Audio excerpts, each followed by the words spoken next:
자, 이제 프리미어리그 시즌 개막이 거의 한 달 정도 남았습니다. 각 팀별로 그런 선수들이 있어요.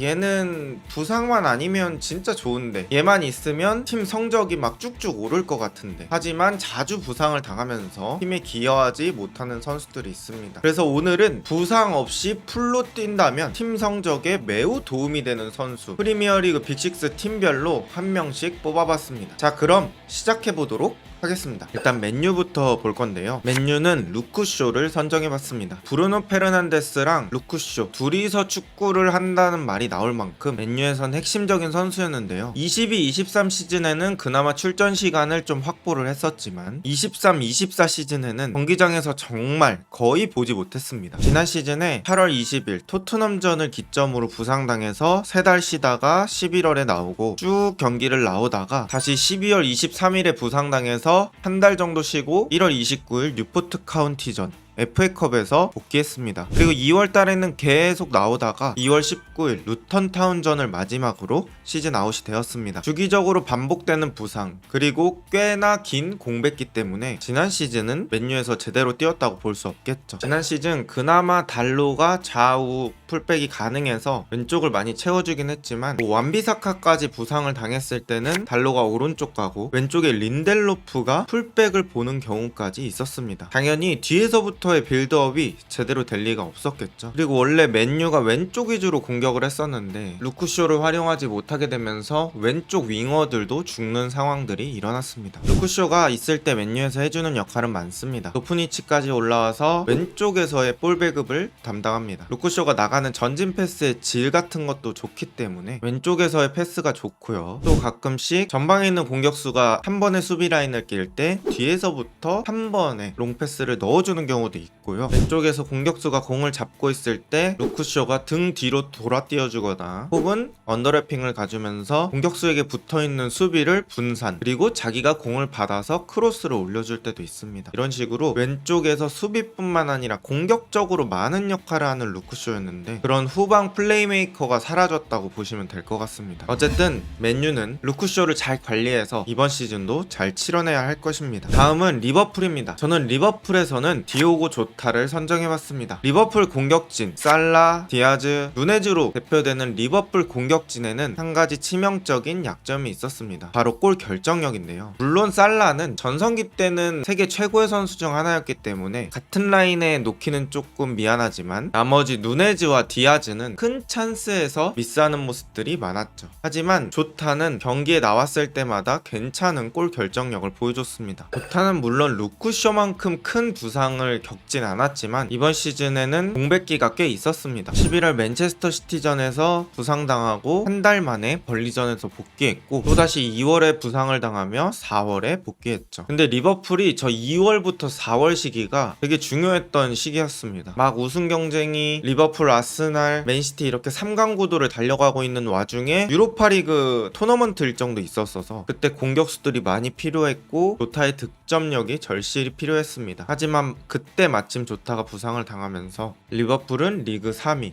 그리고 유로파리그 탈락이라는 성적을 받았죠. 그래서 조타는 올 시즌 리그에서 1150분 정도밖에 뛰지 못했습니다. 물론 닭주전이 아니라 어느 정도 감안은 해야겠지만 그래도 조타 개인적으로는 아쉬운 출전 시간이었죠. 득점을 보시면 90분당 0.78골 정도 뽑아줍니다. 이 수치는 프리미어리그 상위 10% 정도 됩니다. 올 시즌 조타의 예상 득점이 5.32골이었는데 실제로는 10골을 득점한 걸 보면 나오면 그래도 순도 있는 결정력을 보여준다는 거죠. 조타가 있을 때 리버풀 공격의 장점이 뭐냐면 공격수들이 서로 위치를 모두 바꿀 수 있다는 겁니다. 디아즈, 누네즈, 조타 각자 자기 위치는 있지만 윙에서 뛰어도 전혀 어색하지 않습니다. 특히 조타는 공격진에서 이렇다 할 포지션이 없다고 해도 될 정도로 양쪽 윙어와 센터포워드까지 모두 소화 가능합니다. 상대 수비진에게 혼란이 더 오겠죠. 그리고 조타의 순간적으로 두세 명을 달고 뛰는 드리블 그리고 공격진에서 쉬지 않고 계속 뛰어대는 오프 더 볼 그리고 키에 비해 헤더도 좋고요. 여러가지 측면에서 리버풀 공격에 도움을 도움을 줄 수 있는 선수입니다. 이번 시즌 조타의 부상 여부 역시 리버풀의 성적에 큰 영향을 미칠 것으로 예상됩니다. 다음은 첼시입니다. 여러분도 예상하셨을 거라고 생각합니다. 첼시에서는 리스 제임스를 선정해봤습니다. 첼시의 주장이자 첼시의 오른쪽 풀백입니다. 물론 지난 시즌 말로 귀스토라는 선수가 빵 터지면서 첼시 오른쪽에 큰 힘이 되어주긴 했지만 리스 제임스의 묵직함 내지는 그 아우라는 솔직히 따라오기 어렵습니다. 리스 제임스는 지난 시즌 1라운드 리버풀과의 첫 경기에서 부상을 당하고 10월에 교체로 투입되며 복귀합니다. 거의 2달 만에 돌아온 거고요. 그리고 나서 뭐 여차저차 경기를 뛰다가 12월에 부상을 당한 이후로 5월이 돼서야 경기에 돌아왔습니다. 약 6개월 정도 만에 복귀를 한 거죠. 그리고 나서는 또 거친 파울로 퇴장을 당하면서 시즌 마지막 경기도 함께하지 못했습니다. 그래서 올 시즌 총 421분, 정말 적은, 아주 적은 경기 시간을 소화했고요. 그 와중에도 어시스트는 2개나 올렸습니다. 깨알로 퇴장을 2번이나 당했네요. 지난 시즌 리스 제임스의 스탯입니다. 빨간색으로 갈수록 안 좋고 초록색으로 갈수록 같은 포지션 내에서 좋은 수치를 가지고 있다는 건데, 애초에 경기에 투입된 물리적인 시간이 부족하다 보니 대부분의 수치가 아주 낮습니다. 그런데 이걸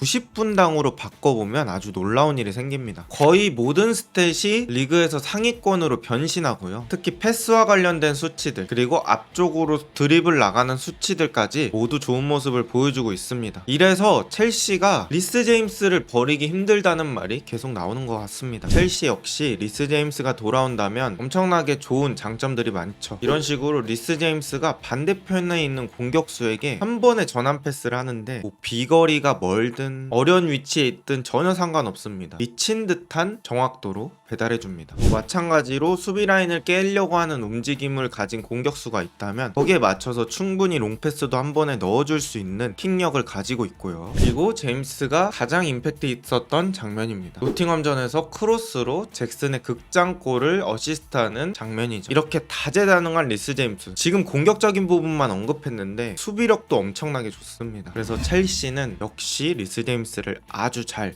관리해야 될 것 같습니다. 아스날은 누굴까요? 네, 맞습니다. 아스날은 수비형 미드필더 토마스 파티입니다. 토마스 파티 역시 엄청난 실력을 가지고 있지만 부상으로 거의 경기에 출전하지 못했습니다. 토마스 파티는 지난 9월부터 어려운 상황을 겪었고 11월에 부상을 당해서 3월에 경기를 뛸 수 있었습니다. 그럼 자세한 경기 출전 상황을 보도록 하겠습니다. 10월 말 정도에 첼시와의 경기에서 벤치 멤버에는 들어갔었거든요. 뭐 경기는 출전 안 했지만 그 이후로 부상을 당하면서 3월 5일 셰필드전에서야 경기를 복귀했습니다. 사실 근데 그 이후 경기를 보더라도 출전 시간은 거의 찍먹입니다. 엄청나게 부족했고 4월에 뭐 첼시를 5대0으로 이긴 그 경기부터 쭉 아스날의 선발로 출전했죠. 물론 아스날은 지난 시즌 전체적으로 좋긴 했지만 토마스 파티가 돌아오면서 훨씬 더 많은 이득을 가져갈 수 있었습니다. 토마스 파티가 돌아오면서 아스날은 라이스를 올려서 쓸 수 있게 되었고 아스날의 좋은 수비력과 압박 능력이 조금 더 위쪽으로부터 영향력을 끼쳤습니다. 그리고 라이스의 간헐적인 박스 침투도 토마스 파티가 있기에 가능했죠. 그리고 원래 라이스의 짝이라고 하면 조르지뉴 정도를 꼽아볼 수 있는데 조르지뉴보다 파티가 훨씬 사이즈가 크기 때문에 중원에서의 피지컬 싸움에서도 큰 도움이 되었습니다. 파티 역시 이번 시즌 788분이라는 아주 적은 출전 시간을 소화하긴 했지만 나왔을 때 영향력만큼은 정말 좋았습니다. 수비적으로 커팅해주는 것도 좋고 또 토마스 파티의 겉모습과는 다르게 생각보다 공을 예쁘게 차서 아스날의 빌드업에도 많이 도움이 됐던 선수입니다. 이번 시즌 아스날 역시 토마스 파티 부상을 조심해야 될 것 같습니다.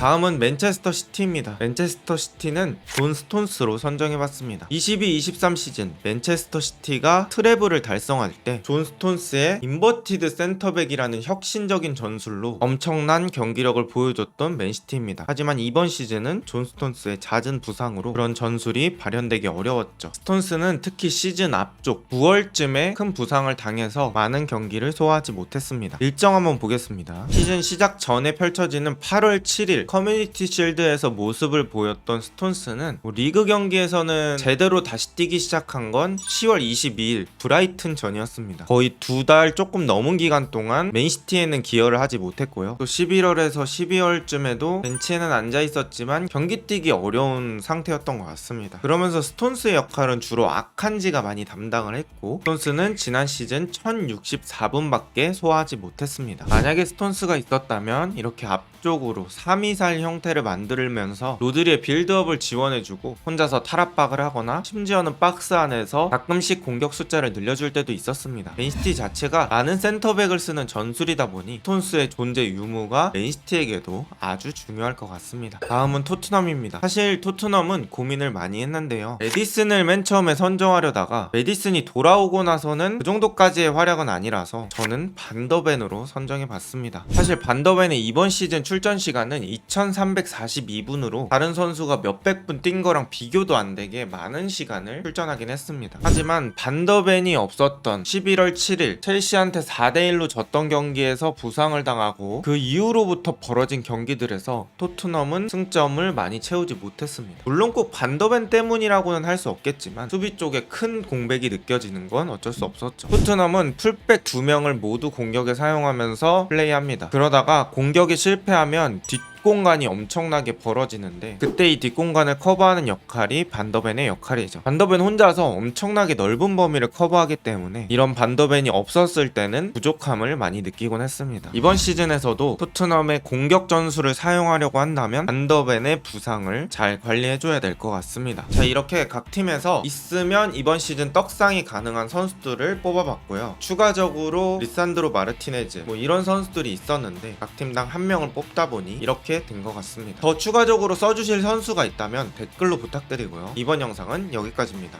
좋은 하루 되세요.